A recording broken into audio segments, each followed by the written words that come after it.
Good evening, welcome to Central News for Friday the 25th of October. I'm Hilary Entwistle. In today's news, research into how youth volunteers organise themselves during crisis events has won a Tauranga doctoral student a Fulbright New Zealand Travel Award to speak at a US conference next year. University of Waikato student Sarah Lockwood is focusing on RENA as one example to understand why and how Gen Y volunteers organise themselves and communicate when crisis strikes. She says the opportunity to travel to the US is great recognition of her research, and she hopes that her findings can be used to assist in helping with regulations on crisis management. One of the main aims of going to America is that rich collaboration of research internationally will help inform local governments how to better utilise these Gen Y volunteers so that the community as a whole, whether that's civil defence, whether that's local government, whether that's entities like Maritime New Zealand, depending on which kind of crisis it is, just educate them and so they're better informed at how best to utilise this really useful resource to effective crisis response. Local All Black Sam Cane is starring in a new ad campaign for Duracell. The 21-year-old Steamers and Chiefs player made his All Blacks debut on Chiefs home ground at Waikato Stadium in 2012, and since then his performance with the #1 team in the world has been watched closely. In the recent Bledisloe Cup match, Sam Cane was the top tackler with 15 tackles, 5 assists and no misses. Sam shares his tips with co-stars Steve Luatua and Tawera Kerr-Barlow. We've got to trust that the fitness work we've done is enough to get us through. Sometimes it's tough, but it's about just putting one foot in front of the other and keep going. I think our trainers and coaches are always yelling at us, but I think it's a bit of expectation that everyone that comes into the All Black team, and it's a special club, and everyone's really self-motivated as it is. So there's not really any slacking in training, and while we're training, when we cross the white line to get on the paddock, it's 100% focus, and yeah, we try and some days are better than others, but we always try and keep a high intensity and skill level out there. For us as All Blacks, we treat trainings like a game. So when trainings are tough, those are the moments we kind of live for. We pride ourselves on being able to stand up in tough situations. So if we can do it at training, I guess communication's pretty big in that sense. Then I guess the power of communication really does lift the team, because when you hear Richard McCaw say, "Boys, get up," what are you going to do? You're going to lie there, or you're going to get up? So you're going to follow your captain. You're going to follow him into battle. So that's, I guess, the power of communication and training. Now for our region's weather for our long weekend. Hamilton, your Saturday will have a few morning showers and then fine spells with a westerly wind. Your expected high is 18 and an overnight low of 7. Saturday for you, Tauranga, quite similar. A few morning showers, then fine spells with a northwesterly. Your expected high is 20 and an overnight low of 10.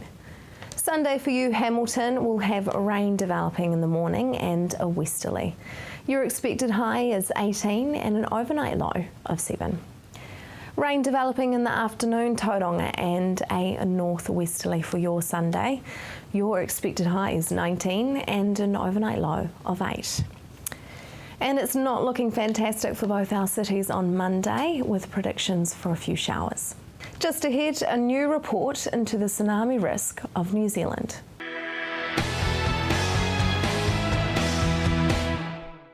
Welcome to Central News on TV Central. A new report into the earthquake-generated tsunami risk for the coastline of New Zealand has found parts of the country may be at more risk than previously thought. I was lucky enough to speak with the tsunami specialist who compiled the report. What are the 3 factors that this report used to look at tsunami risk in New Zealand? So when we talk about tsunami risk, that's really talking about the probability of damage, of people getting hurt or injured or damage to properties. This report is mostly about tsunami hazard, which is about the probability of a tsunami of a particular size. So to get to tsunami risk, we look at the hazard, the probability of a tsunami, also who's exposed to the tsunami in terms of who's living in the places that could be affected, and also what's their vulnerability. So what's the given a particular size of tsunami, what kind of damage we might expect. So those are the factors that come together for tsunami risk. But we're mostly focused here on tsunami hazard, just that first part of what's the probability. It has been said that this report is actually quite unique. So what way is it unique? It's the first report that's covered the whole of the New Zealand coast, looking at tsunami for all parts, or doing an assessment for all parts. The only other country I'm aware of that does this sort of whole coast assessment is Australia. And in some respects we did new things for the first time in terms of understanding the uncertainties around the tsunami hazard and in terms of some of the details of what's going on the faults. So what did the report say about what New Zealand has experienced historically with tsunami? Historically, in our historical database, there's about 80 historical events since 1835. So approximately half and half between tsunamis that were created locally near New Zealand and a half that had come from further afield. And of those 80, a lot of them would be relatively small tsunamis. So there's 7 or 8 that are the more significant ones that were more dangerous and more damaging. Was there geological evidence for more? Well, there's definitely geological evidence. So there's evidence of what we call paleo-tsunami. So this is where a tsunami has left geological evidence of what's happened. So it's carried some debris in off the beach and deposited that, and we find those deposits. So the geological record definitely says there have been many more tsunamis than what we know of historically, and that some of those are almost certainly been larger than the ones that have been seen historically. So does this give further insight into how likely it is for a New Zealander to experience a tsunami in their lifetime? Well, we looked at the historical record and taking into account those more major events, the ones that are really the most dangerous ones, we came to the conclusion that, roughly speaking, in an average lifetime, the average interval between local tsunamis, those caused around New Zealand, was around about 40 or 50 years. So most people in their lifetime there would be a locally caused tsunami that affects New Zealand. And similarly, looking at the more distant ones, again the average interval between them is also around about that 50-year mark. So chances are in an average lifetime there'll also be a distant tsunami that affects New Zealand. How high does a tsunami have to be to cause major damage? It depends a little bit on where the environment that the tsunami encounters. So you can have a tsunami of perhaps 3 meters that would cause a lot of damage in a marina or in a port where there's a lot of things that are close to sea level. But for a tsunami that's going to cause significant inundation on land, you might be talking more about 5 meters. But it does vary from place to place quite a bit. So what kind of magnitude would cause that? It's not, unfortunately, quite as simple as just being a question of magnitude. So as a rough guide, you might be thinking something above about 7.5.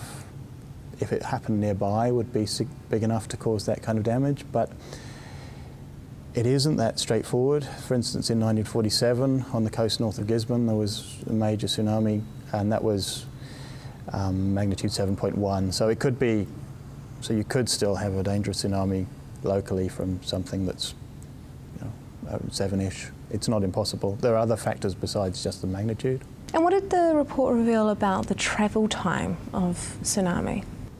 Well, the travel time is very sensitive to the location of the tsunami. So if you have a tsunami that's created by a fault close to the coast, travel time can be very short. For instance, Wellington, the travel time from some of the faults close to Wellington can be only about 10 minutes. So very short interval between the earthquake and the tsunami arriving. Whereas the other extreme, if we're looking at an earthquake in Peru or somewhere like that, it could be 12 hours or more before it arrives. So there's a big spectrum. What the report is, one of the comments from the report is that the hazard, that we need to be more concerned perhaps than we have in the past about the more local events, so the ones that are close and have short travel times. And what about a Kermadec Trench event?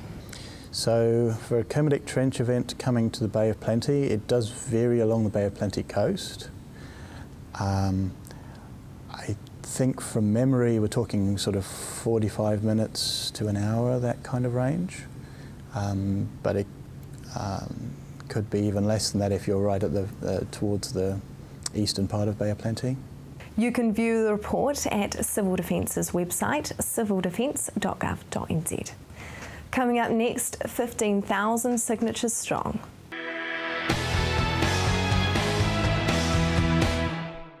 Welcome back. Earlier in the week, Harriet spoke with Jan Mossman about her petition for horse riding to be better represented in the NZTA planning and resources. Here is part 2 of that interview. So what are some steps that riders can take in order to minimise risk? Okay, well, right now, riders need to avoid busy roads, busy, dangerous roads, if possible. They need to get their horses, give their horses some specialised schooling so that they can cope with bangs and noises and motorist traffic going by. When you're riding alongside a road, be specially aware of dangerous traffic speeding along.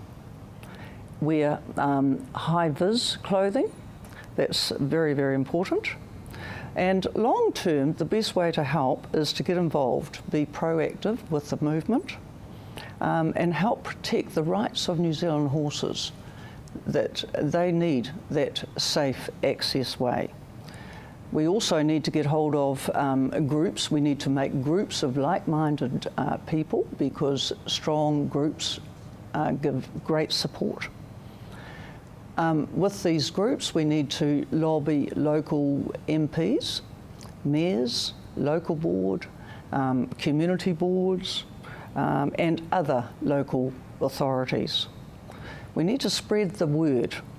We desperately need change, and we need safer riding corridors. Another point also is that we need to educate that careless country driver that comes along. And not all, I must say though, that not all country drivers are careless. It's just the motorist generally needs to be a lot more aware on country roads. We also are encouraging people to join us on our Facebook page and give us their feedback. They can also contact local media, it all helps. We also need to lobby for a nationwide campaign to educate drivers on using our country roads. And lastly, we need more effective road signage. How real is the risk? Do many horse riders get hit by vehicles that you know of? The risk is really real, unfortunately. We get regular reports of horses being hit and injured by motorists, and many have had to be destroyed. Far too many riders have had to jump for their lives, and their horses get run down by hit and run vehicles. We've had 2 cases lately where the riders and horses have been left for dead. An Auckland girl just the other day, just last month, had to have a horse put down. She had to jump for her life as well. So horses are getting killed, they're getting destroyed, badly injured. We've been lucky that riders haven't been killed, but a lot have been injured badly, hospitalised, and still, and after the hospitalisation, had permanent damage. They're permanently disabled. How can people find out more or support the change that this petition is seeking? The first thing is our Facebook page, which has been tremendous. Get on that, make your points, and through the Facebook we've still got our electronic petition rolling over. It's going strong. To date we're up to 1,700 signatures and over 700 comments of hair-raising issues. They're fantastic. You can read the riders' rage and frustration of not having safe recreational trails. And the New Zealand petition that is around today is not only for us, but it's also for our children's children. And let's face it, horses are our heritage and culture. And how do we see safer recreational trails created? There needs to be more input and planning on safe country roads having lovely berms for multi-use recreational users. And that can be the horse rider, the walker, the cross-country runner. Also, there's miles and miles of unformed legal roads, otherwise known as paper roads, which traverse farmland. And we would like to see useful stretches being employed as multi-use recreational trails for cyclists, horse riders and runners. For more information, visit the Facebook page or newzealandsporthorse.org.nz. Coming up next, original Picassos and Goldies up close.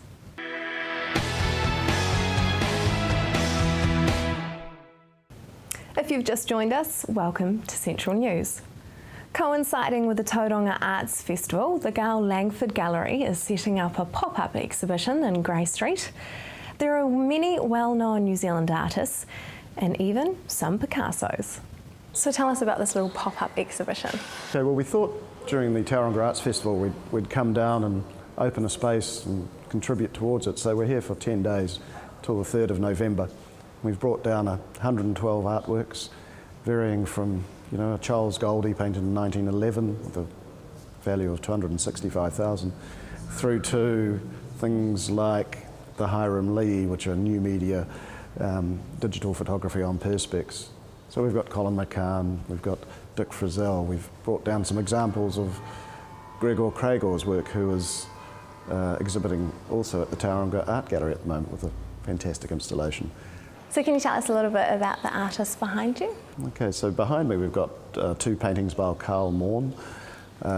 We've exhibited Carl's work from the day he finished art school at Elam, and Carl's gone on to be collected by Charles Saatchi in London.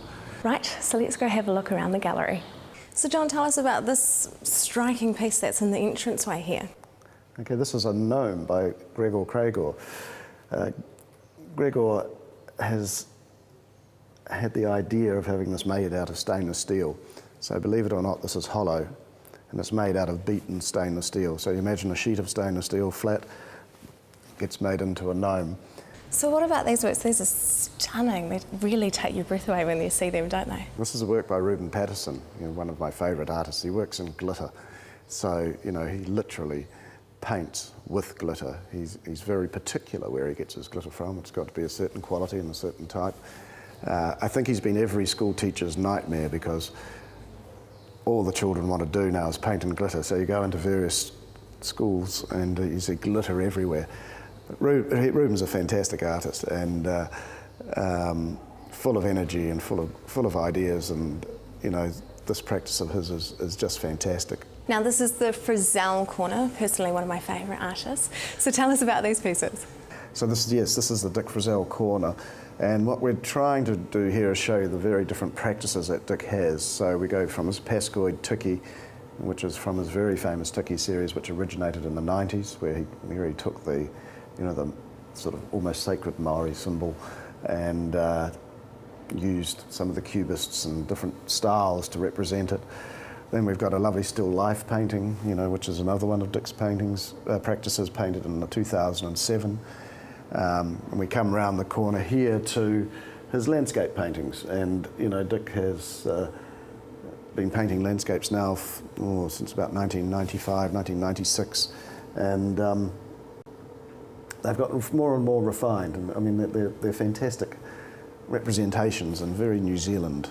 So, and this is an oil on canvas. This one's painted in 2011, and I think a painting like this of Dick's now sells for $22,000. Right. So let's move on to the Michael Heights. So this is Michael Heights stuff. So tell us a little bit about this artist. The beehive. Perhaps it's a symbol for a city, a town. And here you can see the sort of the deserted town without any of the bees, and the quietness of a city in the morning without the people. But they're fantastic paintings, and now whenever I travel around the country and you see a beehive, you think of Michael Height. So it's amazing how Don Binney has the bird in his paintings. Michael Height sort of has the beehive. So anyone else who paints a beehive in the country now is really doing a Michael Height. So it's interesting how artists pick up on iconography and really make it their own. So this is a real live Goldie, an original. Well, it was painted in 1911. Yes, we've got this room of what we'd call our sort of gold chip room, and it has Goldie and Colin McCann in it. So this is a Goldie from 1911 titled Drowsy. They're amazing paintings. He was the great artist of the late 19th, early 20th century. He is sort of the most collected artist today. We have recently sold a Goldie for as much as $700,000. So when everything else goes astray, the Goldie prices seem to remain quite strong. So yes, you're buying a piece of history, which is a fabulous work.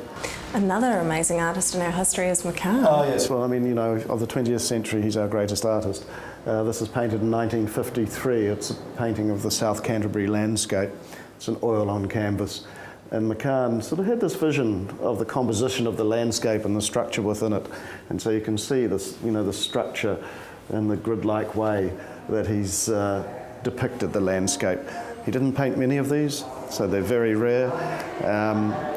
2 or 3 of them are already in museum collections, so there's, it's very unlikely you're going to get much of an opportunity to buy one of these in your lifetime.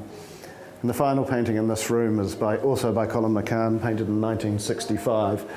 He did a series of works based around the word Celtex. Now, we think this was based on a commission that he was doing for Celtex, but you can see that he's got the letters and with a very sort of koru or Maori influence on the letters, and they dance across the surface. So McCann was very known for his writing works, but this is a nice little work on paper, and for an example like this of Colin McCann, you're looking at about $65,000. Thank you very much, John. It was definitely worth coming down and checking out the exhibition here. The exhibition is at Riddell House on Grey Street and runs until November the 3rd. And if you would like to find out more about some of the other great art events to see in your long weekend with the Tauranga Arts Festival, you can view a full program on their website, taurangafestival.co.nz. That is the news for today and this week. We really want you to be involved, so like us on Facebook and let us know your views. If you have news including your own video and photos, go to our website and hit upload. Thanks for joining us. I will be back next week with more guests from in and around our regions. I'm Hilary Entwistle. Have a lovely evening and enjoy your long weekend.